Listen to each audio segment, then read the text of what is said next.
দেখাচ্ছি।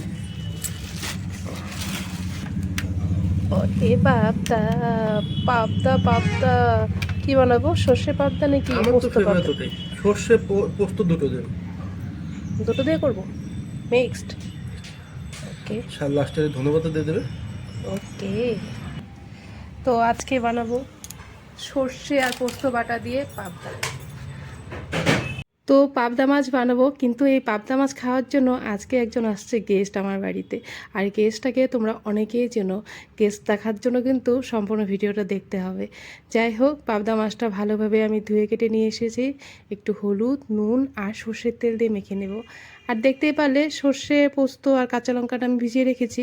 অল্প সময় ভিজিয়ে রাখলে কি হয়, আমি তো পেস্ট করবো, সেই জন্য পেস্ট একটু ভালো হয়, সেই জন্য অল্প সময়ের জন্য ভিজিয়ে রাখলাম। তারপর কড়াইতে তেল দিয়ে এবার মাছগুলিকে ভেজে নেব। আর মাছের মধ্যে কিন্তু একটুখানি তেল দিয়েছি, তার মানে না হলে তো মাছটা ফুটে আসে। আর একটু মাছটা একটু অন্যরকম করে বানাচ্ছি। এবার প্রথমে কড়াইতে আমি দিয়ে দিলাম ফোড়নে কালো জিরে, আর দিয়েছি কি বলো তো, দিয়েছি এখানে আদা গ্রেট করে।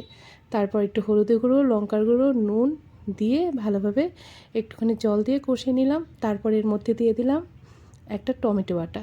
টমেটো বাটা দিয়ে ভালোভাবে কষিয়ে নেব। প্রথমে যখন তেলটা বেরিয়ে আসবে, তারপর এর মধ্যে দিয়ে দেব এই সর্ষে পোস্ত বাটাটা।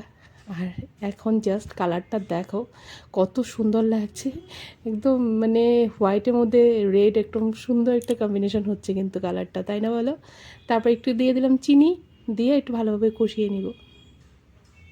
কষানো কিন্তু হয়ে গেছে, তেলটা কিন্তু বেরিয়ে আসছে। এবার আমি এর মধ্যে একটু পরিমাণ মতো জল দিয়ে দিলাম, গরম জল দিয়েছি। তারপর যখন ফুটে আসবে ওর মধ্যে দিয়ে দিলাম আমি এর মধ্যে মাছ। তারপর নামানোর আগে দিয়ে দেবো কাঁচা লঙ্কা, আর দুটো জিনিস দিব, সেটা হচ্ছে কাঁচা সর্ষের তেল, এটা ফ্লেভারটা অনেকটাই ভালো লাগে আমার, আর ধনেপাতা কুচি দিয়ে এবার কিন্তু নামিয়ে নেব। এবার গেস্টের খাবার পালা, গেস্ট খেয়ে বলবে কেমন হয়েছে, আর সেটা গেস্টের মুখেও শুনবে যে কেমন হলো। আর সর্ষে পোস্ত বাটা কে কে ভালোবাসো পাবদা মাছ, সেটা কিন্তু অবশ্যই আমাকে কমেন্টে জানাবে।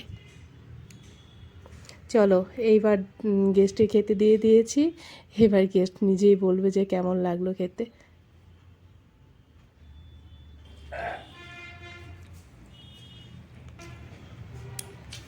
এক কথায় মানে অসাধারণ, যেরকম আমি মোবাইলে দেখি একদম টেস্টটা মানে তার থেকে 30টা মানে তার থেকে ত্রিগুণ, খুব টেস্ট, একদম বঢ়িয়া।